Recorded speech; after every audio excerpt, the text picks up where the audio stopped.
All right. Today I have a treat for you. I'll be getting into language and poetry. And I've been excited to do this for a long time. It's just taken a while. And the thing about language is it can go down smooth and it can also get stuck in a listener's ears, or they can get stuck in a speaker's mouth. And this can happen for a number of reasons. Not all speaking is the same, not all listening and communicating is the same.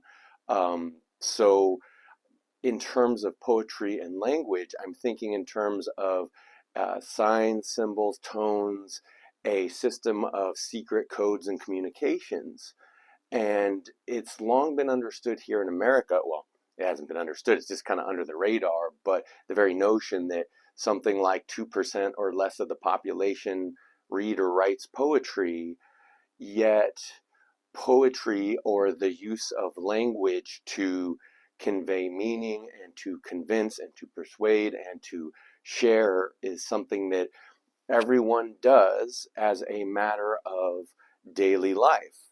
So in terms of thinking about this, because I wrote a few notes here, um, there's something to be said of language and storytelling and how it's constructed inside an individual and then how they in turn share it.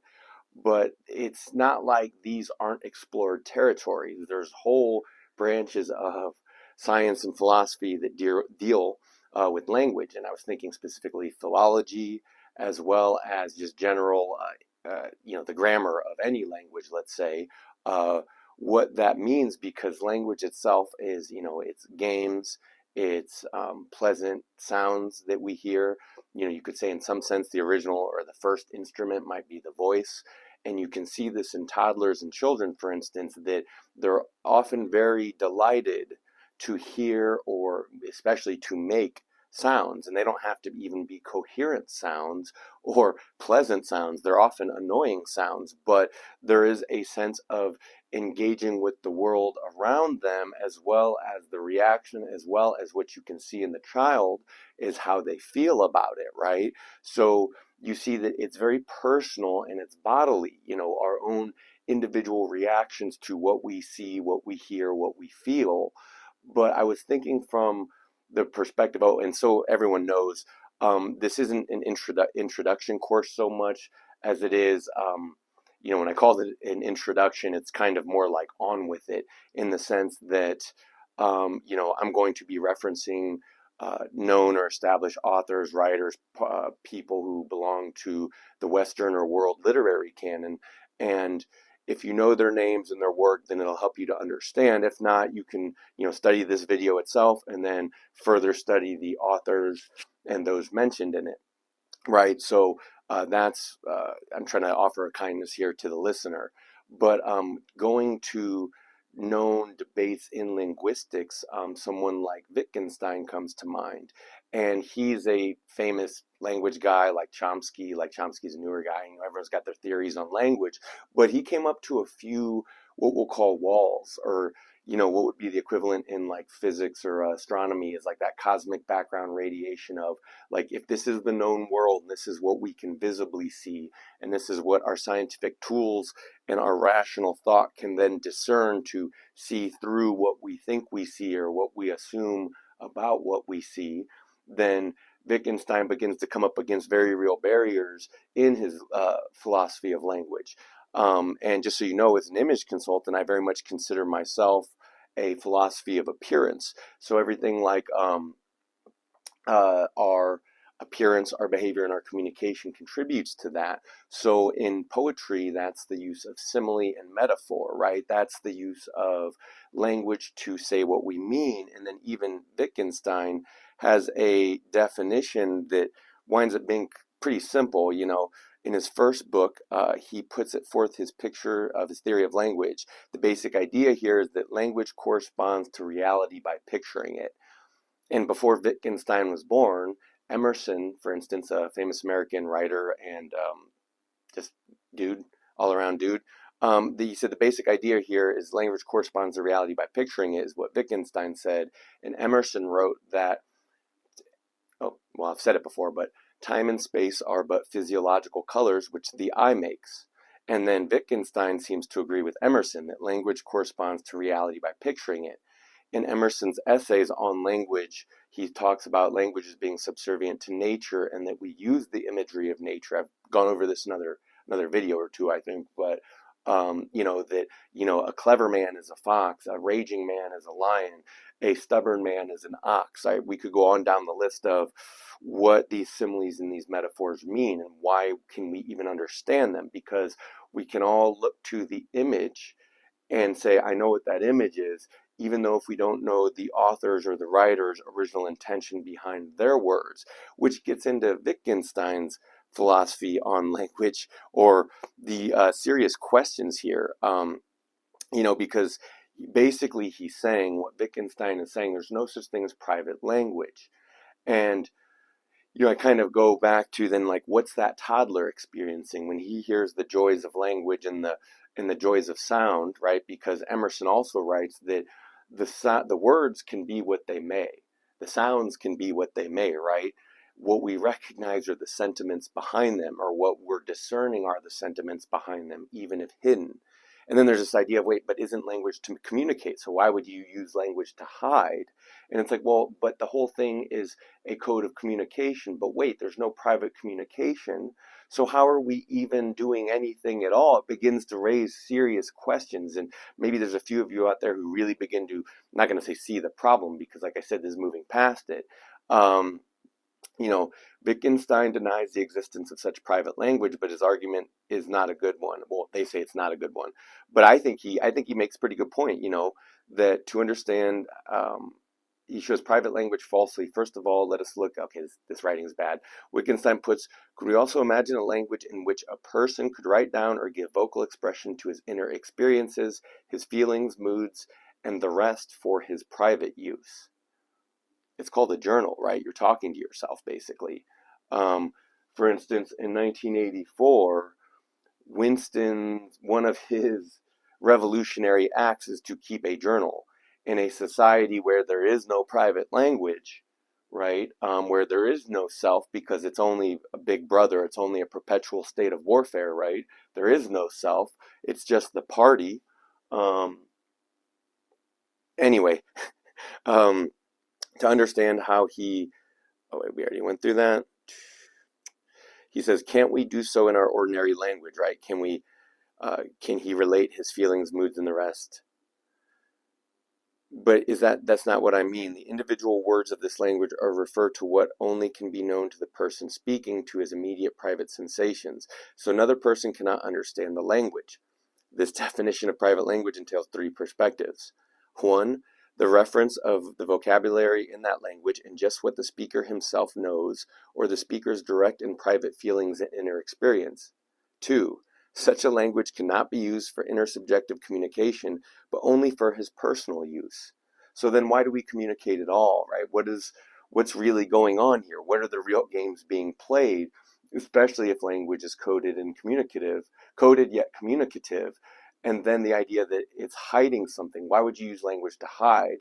But language itself reveals. See, I guess I would cut to the point and say, does anyone think or believe that language is a revelatory process in any way? And that means to the personal self, or from the self to other selves, right? Because the self is the only carrier of consciousness. We may think in abstracts of a group, but a group does not have a group mind, even if it may operate as if so. That's called giving and following orders, right? That's called doing as the group needs or wants or dictates, because usually we have harsh standards on how we behave, what we do, what we can or can't say even, right? So when you say, okay, why is it that if language isn't private and we can't even communicate, none of this matters in a certain sense, you could argue, right, if you followed some of this logic through here, then you could say, well, then why is it that everyone for so long has always been so concerned about what language people use or don't use, right? Why can we say some words but not other words? Why is everyone so controlling? Why is everyone so repressive, right? Why do people like to quibble, let's say? Whether that's people in power structures themselves, or individuals, right? We could ask these questions, and it really begins to reveal because the way language is regulated, whether that's 1984 or our reality, you can see that the way language is actually regulated is it's treated like anything that's potentially dangerous, right? And even this idea of, that something's being revealed or something's being hidden. You'd only try and hide something with language if you were trying to mask it, right? So the idea of the persona is that it's a mask that someone wears. They're speaking words that aren't them. They're doing things that aren't them, right? This is what civilization demands of people. You sacrifice some or a lot of yourself to get in on this larger endeavor, and maybe you'll get paid for it. Chances are not, but that's kind of the way it goes, right? So there's a reason why people go along with it. I'm going to go on with these arguments a little bit because then we're going to get into poetry. Such a language cannot be used for intersubjective communication. We covered this, right? It can only be used for personal use. No one else can understand this language except the language user himself. Hence, private language is private in that it cannot be understood by anyone else except by the first person I. It's like, okay, so then why have human beings been communicating with each other for thousands of years, right? It doesn't really add up. Therefore, private language is the sounds or written symbols that are exclusive in the understanding or understood by the only person who invented. Here, the do not understand is matter of logic, rather than one of factual or technological sense. And, we don't have to get lost in like these are pre-established categories and ideas. And you can follow a lot of this through to other conclusions and questions. But this is where I set aside everything modern and go back thousands of years to say, well, poetry hasn't changed much in the sense that very few people read and write it, yet they're always there to communicate whatever it is their experience is, right? Even if it is a private language, but then made public by way of, sharing or writing, and then that gets disseminated or found or lost or however these things go, or burned, right? Books, a lot of books and writing and information and people have been burned through the ages. So there's no discounting, or you could say that through these about these dark ages and through these madnesses and through these, well, dark age implies that there was some age that was supposed to be light, right? But you can see the implications that there's a reason why people seek to maintain control herein with people, but to reference someone, an English writer who's not really in much, I don't know how much repute or popularity he's in today, but William Shakespeare, for instance, right? He coined the phrase to coin a phrase. And I don't know what the original words are, might be to mint a phrase, doth there fair lady mint a phrase on thine perilous mortal coil, right? However, you spin this old-timey English, a lot of thous and thou shall nots. But basically, if you ignore what he's saying to share in the imagery of, okay, to mint a phrase, right? Because even then, minting is just copying. It's making a stamp of, like minting coins, stamping coins. You're making copies. So even that doesn't quite capture the idea of, or even that alludes to the Wittgenstein argument that then inside, what was Shakespeare or the writer, whoever wrote it, thinking or feeling when they wrote that? Because if that's the closest translation, is to mint a phrase, then inside he's thinking something like, well, what about the progenitors of language? What about the creative person? What about the person who uses language creatively to stamp out something different? Because they're all the same words, but we can use them with different intonations and different clarifications and different points of emphasis, everything from syntax to wordplay, not just similes and metaphors. Like projection and reflections are just the basics. Like you can go much further with communications. There's so many variables in tone, signs, symbols, communications. So, you can see in coding or any kind of language, mathematical or otherwise, it's infinitely complex and dense as we can actually make it. Yet you see for all time, very short-sighted people have been just putting a straitjacket on the human mind to say, no, don't go there, right? It's dangerous. It's chaos out there. Stay to what we know. Don't ask questions. Don't, right? Because all this talk about language, that poetry existed thousands of years ago, that it still exists today, because, like what the poet was saying, the poet isn't saying, hold my beer. the poet is actually closer to a magician. The poet's saying, hey, did you all notice you're holding my beer? As a matter of fact, you're actually imitating my art. Because I would say that language and art, literature, writing, poetry is one of humanity's oldest and highest arts, and it has everything to do with song and religion and community. And I'm going to illustrate this in poetry from thousands of years ago, right? So, who we have next in our roster of thinkers who've contributed to the Western canon or otherwise, right? The literary canon of humanity, because everyone seems to want to make contributions or to control the ebb and flow of contributions, but very few people actually add anything. Very few people are ever remembered, right? It's crazy to think that. Yes, yet you see that people in all their quibbling, what are they even arguing about? As if they have a better idea, as if they have better language, as if they have better poetry, when you can see a lot of them don't.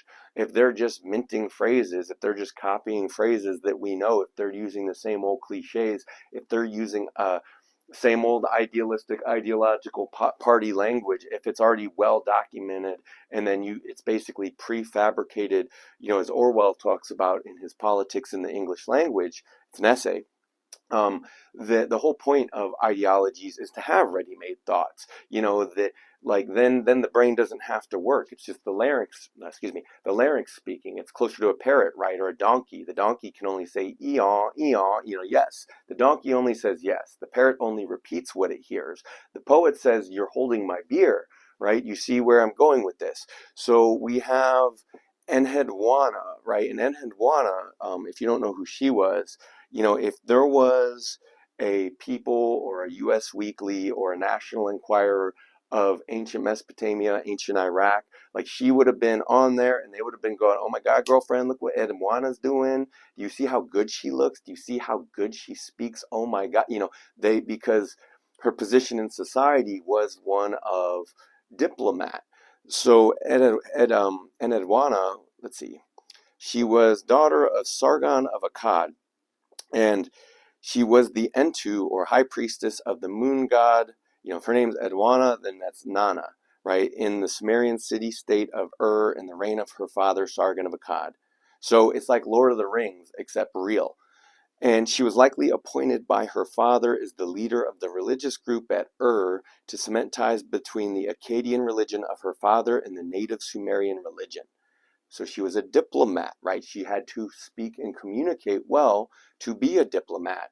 She was a bridge, actually, right, between the old and the new, between the Akkadian religion of her father and the native Sumerian religion, right? So it actually was a very important position in society. And to this day, the diplomat, the in-between, the middleman between a people and their power and and how they communicate that and work with others, these are still positions that are in employment to this very day, right? So now we're going to, with that premise of who she was, right? She's a high priestess of the moon, right? She was the poet laureate of her time. I don't even know if Americans know what a poet laureate is, but we're going to find some of her work. I think I have it.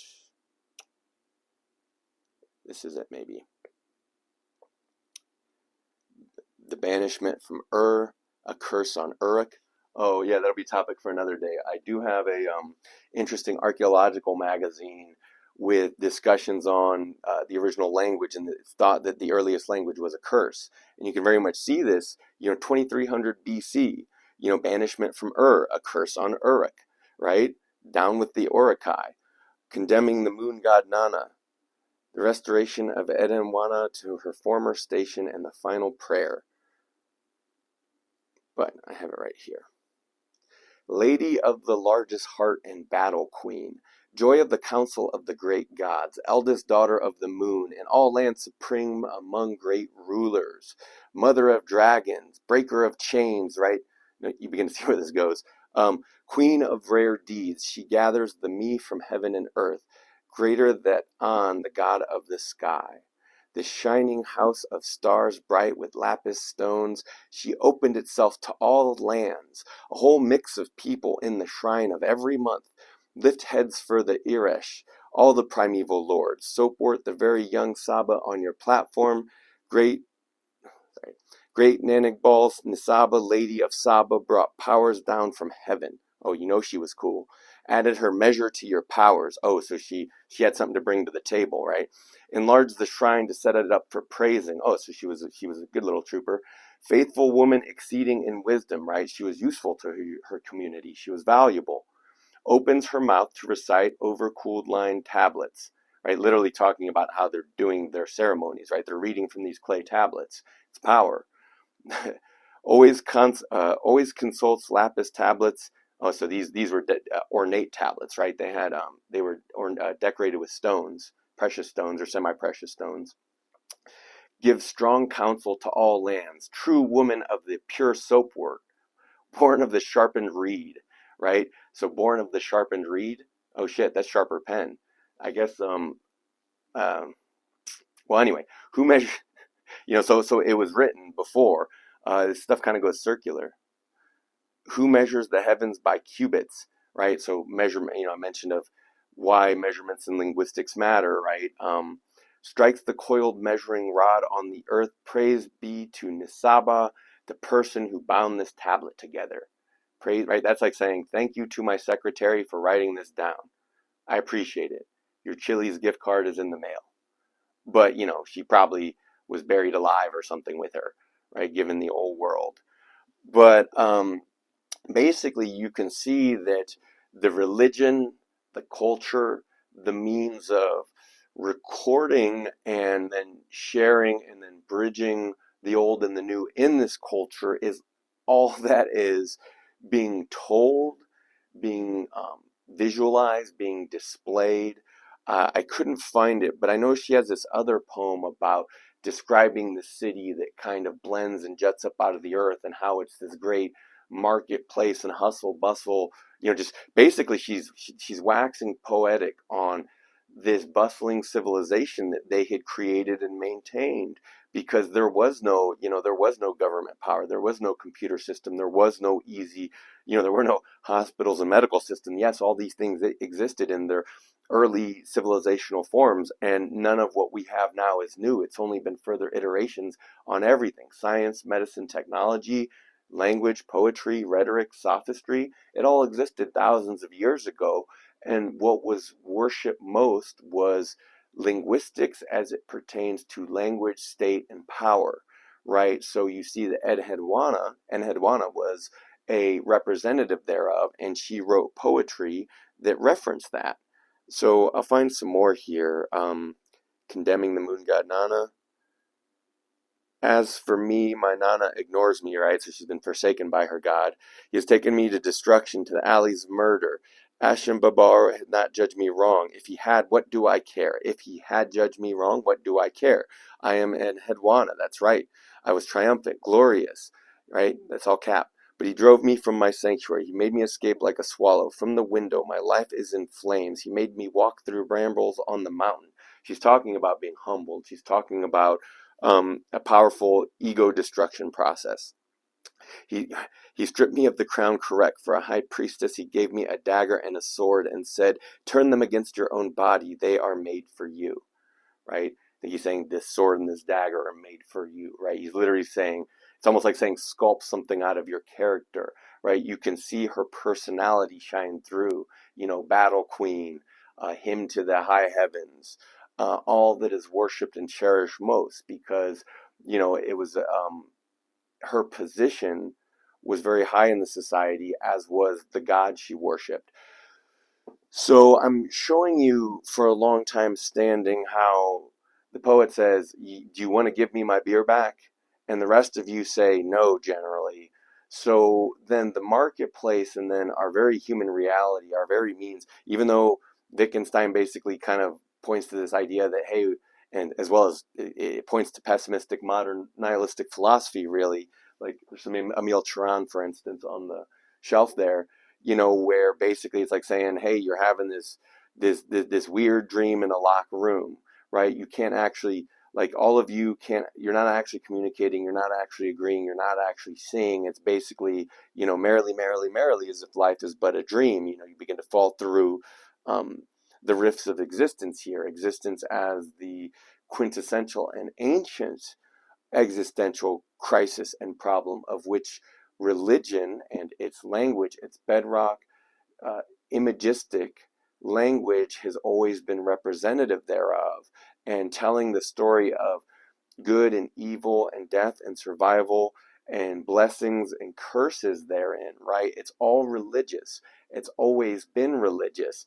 And the more modern man has stripped his mind, right, of at least the more conscious, more aware anchors, the more it just leaves those ancient primordial anchors that, yes, play a beat, people will dance. Sell them, sell to them smoothly and they will buy. Market to them and you can condition them, right? So you see how these things have been used to steadily, because this begs Wittgenstein's question, right? That you can't actually communicate anything, you can only use it for your own ends. It begins to open up wide human abysses here between cultural signals, individual signals, what groups are really up to. If everyone is using language, if not violence, to argue, then everyone's trying to persuade each other, or they're quibbling over what? Well, we could ask Enheduanna, what is she talking about? What matters most? So language, like I said, it reveals something. What it reveals is our morals, our values, right? Morality is a cover for our values and the power we worship, and then the real behavior and communication behind the appearance of these behaviors and communications, right? Because remember, it's all symbolic, it's all simile and metaphor.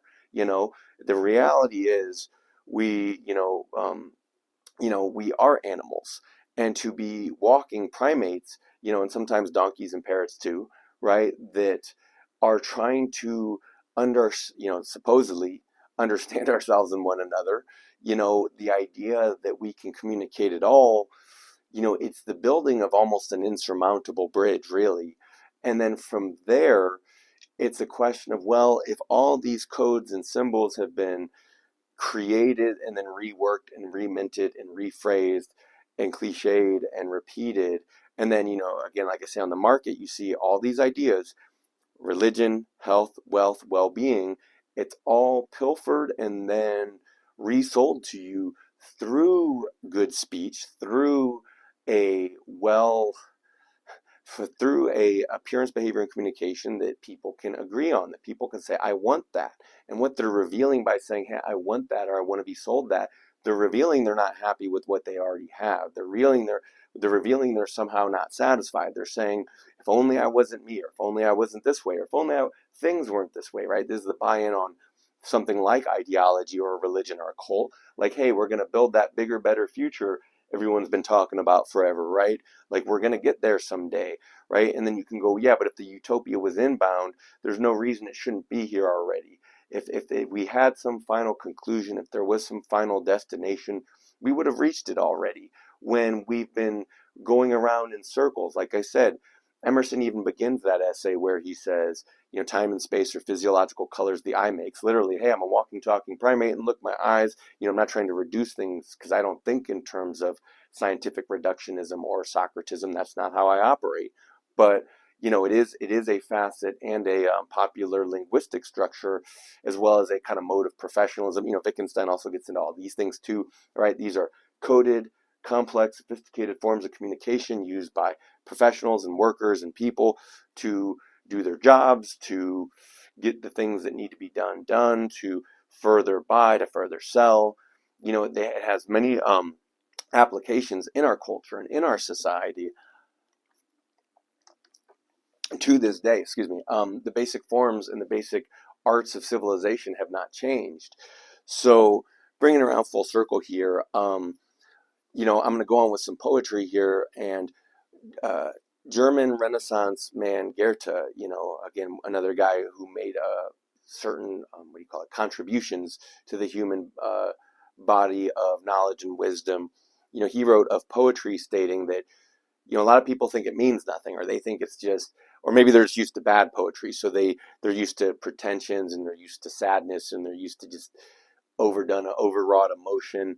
Or as like poet laureate of the American trash heap, Charles Bukowski, once said, bloodless butterflies, right? It's just kind of like written like some sort of it's just a bauble. It's a waste of time. It's not actually a profound statement of one's being or the kind of fervor of tones that one might be feeling or experiencing.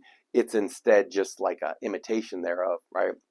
But where I was going is to say that Goethe said that poetry is it's referential and indicative of our experience, that it shouldn't be written in pretentious form. It shouldn't try to be something it's not. Instead, it should be a carefully and meticulously calculated, basically symbolic representation of what your experience is. That's a bodily phenomenon. That's a singular phenomenon.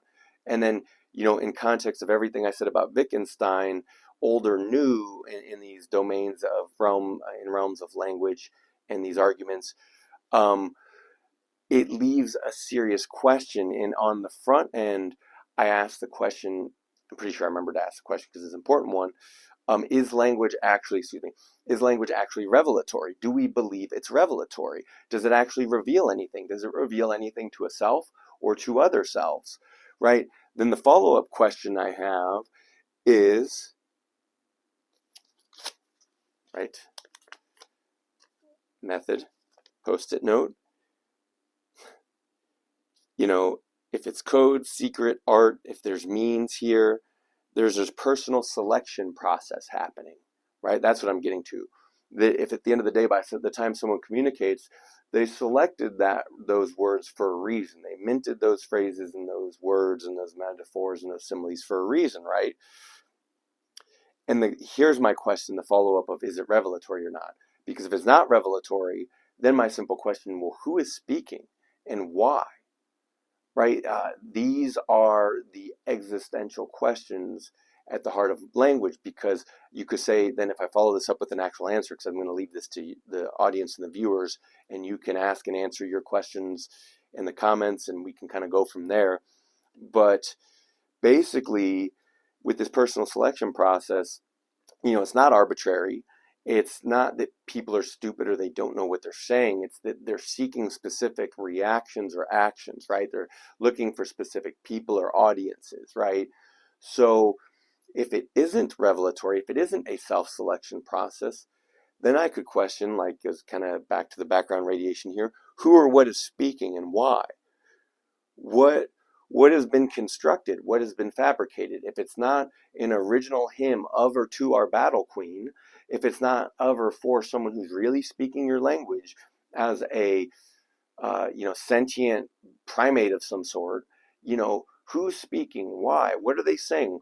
Because if Wittgenstein, it's kind of an indictment here. If he points out that, hey, it's personal and it can only be used for personal use, then yeah, all the deconstructionists, all the postmodernists, all the people who want to try and use language to their ends, it's just that same cynical notion. So the religion is there to deal with death, and also the nihilism that may or may not be on the road to that dusty death, right? So, it's not that it's for nothing. It's not that it means nothing. It's not that life has no meaning. It's that some people feel that life is meaningless, and you can see their language reflects it. Some people think life is only political, and the only answer is the corporation or the corporation state, and you can hear them talk about it, right? All those people, right, they're telling you exactly what they believe. More power to Big Brother, because they think, just like Aristotle warns, women and slaves, careful, you have a good time under tyrants because they'll give you what you want. But then if you're not aware of what the long-term trade-offs are, what the the choices, the trade-offs, the prices, because no one ever knows what they're losing. No one ever knows what they didn't gain. No one ever knows what failed. No one ever knows what wasn't seen. But back to this idea through language, we reveal. So let's see, I think I hit all the main points. I've just been kind of reflecting and thinking about this. The magician says, hey, you're holding my beer. The individual is the sole carrier of human consciousness. So the oldest known progenitors of personal language are artists, aka poets, aka priests, right? There wasn't a learned class of people who weren't priests. Like, I don't know if a lot of people know this, if the thought was like, oh yeah, anyone and everyone was just writing things down once upon a time. It's like, no, people were living very different modes of survival amongst, like, pagans who had no written culture. And even Edwina, supposedly, her writing, supposedly, she'd written them down, and then supposedly it wasn't for like hundreds more years that some of those, or another 100 years, that other priests and people in that culture began to write down more of her work. Similar to, let's say, someone like the historic Buddha, like his teachings remained oral tradition for 500 years before they were written down. And there's this idea that oral tradition is somehow less trustworthy than writing. In reality, writing is what leaves the gap, because the writing, like Freud wrote about once upon a time, Sigmund Freud, right? Someone might have heard of him. He wrote that writing is the voice of one absent. So if the teacher or the father or the mother are actually absent, then to further clarify, to constantly communicate, to constantly shape and mold and help and raise, right, the child, then there's a lot of gap, there's a lot of abyss there that easily swallows up the human mind. And then from here, within our culture, this is where we shine, where everyone sells their answers, and we do so primarily with rhetoric. Whether that's Hulkamania, presidential blowout spectacular, whether that's coming up with a good sales pitch, whether it's the tired trope in writing, start with something real punchy, get an attention grabber, like as if our society didn't like choke on subtlety or overt communication and gratuitous like sex and violence, especially in our language and our over the top language a long time ago. Like we weren't already sick of that, or um, you know, up to our ears and eyes in it, right? So anyway, these were just some thoughts on poetry, language, personal language, art, how individuals and groups mediate these things, where the diplomats of human nature kind of convene and reconvene on religious, social, and other grounds, upon which, people then quibble, right? Because why else would you need a diplomat? Uh, a diplomat is basically a bridge. And in Edwina's case, she was a bridge between past, present, and future. And anyone who's trying to influence and exert themselves on the world, whether they want to admit it or not, they are asserting the same sort of, what in her case winds up being immortality, because she's actually supposedly called the oldest known author. Like you could say the Epic of Gilgamesh is even older, and that was written down, 10,000 years ago. But I think she's more like the original poet, or I don't know. I don't know where, because there's so many ideas here that are touted as, oh, this was the original this was the original that. Just know that it's ancient. The habits, the behaviors, the communications, and the appearance thereof is ancient in nature. It's not new. What's sold on the market is imitation, right? So the poet says, hey, hold my beer, or did you notice you're holding my beer? The magician says, did you see that? Or nothing up this sleeve, nothing up that sleeve, right? These are the games we play. These are the games that are being played. So question people when they communicate to you. What are they saying? Why? What values does the language reveal? What are the signs, symbols, tones? Who's the audience? This is really telling. Whether you look at a performer or a content creator, or this is where you begin to see who they're performing for, who they're looking for, and then you also begin to see what their limitations are, because you go, wow, that's, they have this gift, this talent, this idea, and this is what they do with it, right? Like, or shame that they're stuck there, or what a hack, or what a scam artist. Like the internet and our marketplace has long been filled with this. The that whole thing is of the image of the corporate sleazeball. It exists for a reason. That was a well-earned and instantiated image. As an image consultant, I can say that image was earned, like most stereotypes are. I know people don't like stereotypes, but they exist for a reason.